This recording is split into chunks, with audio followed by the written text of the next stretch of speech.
Christian Tong dari Malaysia yang kita harapkan atlet ini yang mungkin siapa tahu mungkin pingat emas untuk Malaysia dalam acara 5,000 meter ini.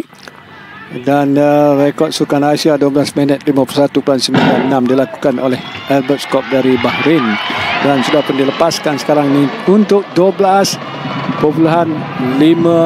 pusingan untuk acara 5,000 meter ini. Dia juga mempunyai catatan yang baik dalam acara 1,500 meter 3 minit 52.43 saat dan merupakan pemenang pingat emas Sukan Malaysia di Sarawak 2 tahun yang lalu. Jadi kita harapkan Christian Tong ini dari Malaysia akan dapat pelari yang berada di hadapan sekali pada ketika ini, iaitu pelari Lee Tian Long dari Vietnam dan juga pelari dari Thailand Tun Tawit Kiran dari Thailand. Kita harapkan Christian Tong tidak terlalu jauh tertinggal. Perlulah menggunakan teknik larian yang efisien dan juga mempunyai strategi perlombaan pada ketika ini, dan kita mengharapkan agar dia dapat mengekalkan kecergasannya. Kita lihat Tun Tawit Kiran, atlet Singapura sekarang sedang mendahului perlombaan ini. Atlet Singapura yang berada pada lorong yang ke-6 209 Goh Bun Hishon.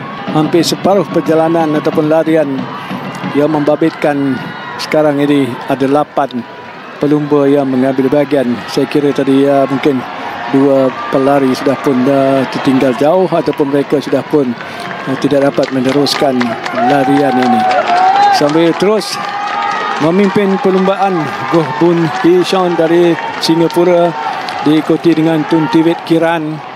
Pelari Timor Leste berada di tempat yang sudah pun mula bergerak ke hadapan.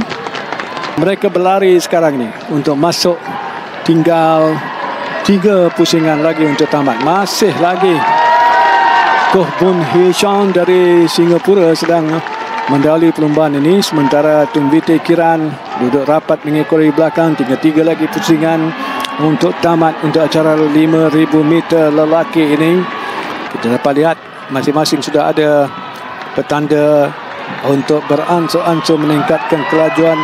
Dengan Tun Tawit Kiran dari Thailand sudah pun mula berada di hadapan, diikuti dengan Vagdos Sony, pemenang pingat perak dalam acara ini ketika di Kemboja.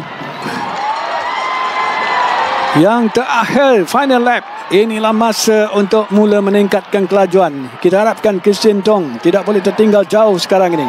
Dengan kita lihat Tun Tawit Kiran dari Thailand sambil cuba diberikan saingan di situ oleh Vagdos Sony dari Filipina. Dia perlu bergerak lebih pantas. Mereka sudah mula memecut sekarang ini pada 600 meter yang terakhir, dengan Tun Tawit Kiran tidak menunjukkan sebarang keletihan. Tetapi pada waktu yang sama kita lihat pelari dari Filipina Vagdos Sony sudah pun meningkatkan kelajuannya. Agak tertinggal Christian Tong jauh sekarang ini. Dia sudah terlambat untuk memecut saya kira. Kita lihat 200 meter yang terakhir ini dengan Tun Tawit Kiran berjaya dengan pantasnya memecut sambil cuba dikejar di situ oleh pelari dari Filipina, dan Tun Tawit Kiran akan mempertahankan pingat emas yang dimenanginya di Kemboja, diikuti pelari Filipina. Saya kira Vagdos Sony berada pada kedudukan yang kedua. Jadi itulah tamat untuk acara 5,000 meter dan kita tidak dapat sebarang pingat dalam acara ini menerusi atlet yang kita harapkan, iaitu Christian Tong.